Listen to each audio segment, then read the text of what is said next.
Hello out there, I'm the oldest nerd, and today we're talking about the Ferengi. In this episode of Deep Space Nine, it's Quark-centered, and the Grand Nagus visits and presents a whole brand new book of rules of acquisition, completely negating the old book of rules of acquisition. And they're all basically more about Bible teachings than they are ways of getting rich. And this is something that has Quark horrified, and he has to figure out why this happened, and that's what the episode is about.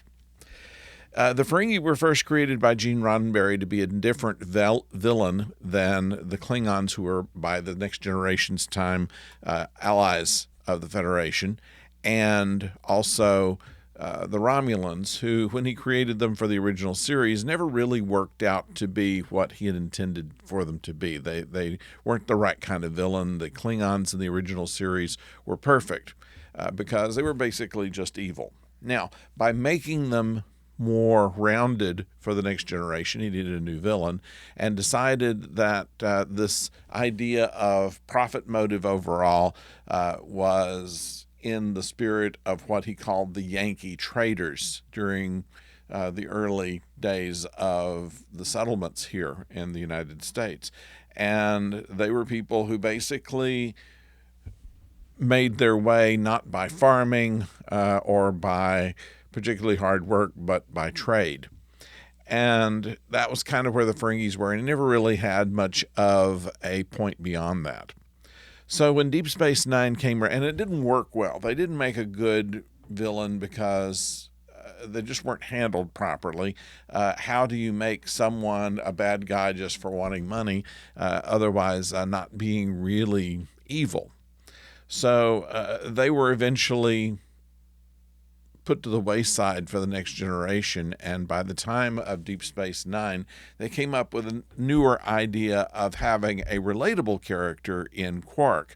And instead of the Yankee traders idea that Roddenberry had kind of sketched out, they evolved into basically Americans.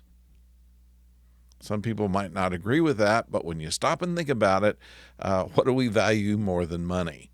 The fact of the matter is that we spend our lives trying to make as much money as we can. We invest money to make as much money as we can. If we could get away with getting more money out of somebody than we should, we'll do it. If we have some way of paying less for something than we should, we will.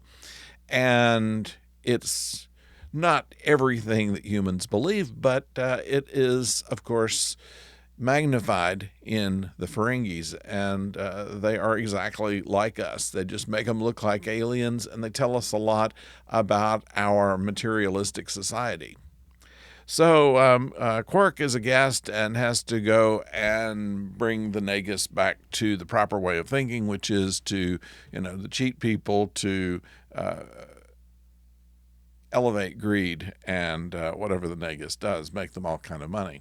And there's a great twist at the end with Rom, who is the only one who will remember all the new rules of acquisition. That might make some point to him right at the end of the series. But in the meantime, he does some very Ferengi-like things, which I thought was a fun way to end the episode. It's always done with the incredible acting of Armin Shimerman, who you absolutely believe is Quark, that you believe everything that he says, that he's not a bad guy, but he's not going to change his stripes in any way. You know that he's going to be after the most money he can get, and if he does something for you, it's basically because he thinks he can get something out of you later.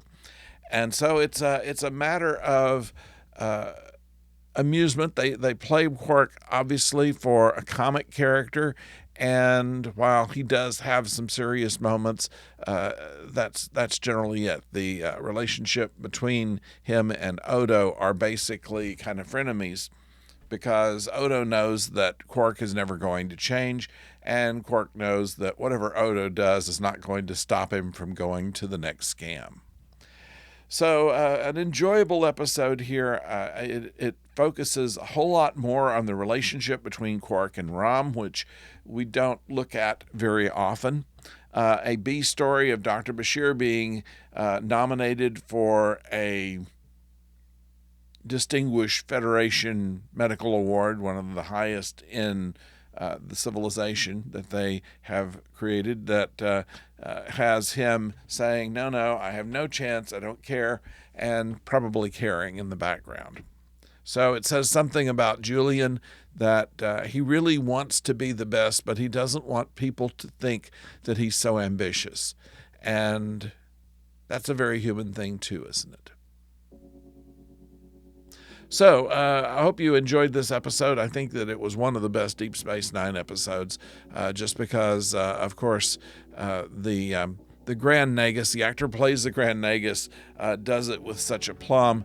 He is I can't think of the name of the actor, but he's done many different roles, and he is one of these character actors who can do just about anything. So thank you for joining us, and remember, we'll have probably next week we will do another movie review. I'll let you know what we'll do that when we get there, and of course another Babylon 5 coming next Tuesday. So until then, don't go far.